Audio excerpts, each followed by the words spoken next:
We gotta find something to do with this leftover rice, this leftover chicken, honey. We gonna throw in some frozen vegetables.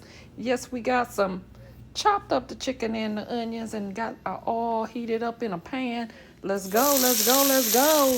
Chicken and onions in the pan, stir fry on high heat. Okay, add in them frozen vegetables. We cooking now, y'all. Y'all see what I did right there?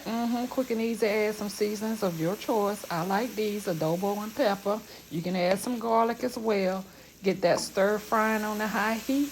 And then we're going to come in with that rice. Oh, yes, it's nice and cold and left over, by the way. Okay, get that stirred up real good. Yes, for still frying on high heat. Quick and easy. We got us a quick dinner, a quick lunch, whatever you want to call it. Add in a little bit of soy sauce, just a little bit now, just a little bit. Okay, there we go. That's enough. Okay, if you like yours darker, add more. Then we finish.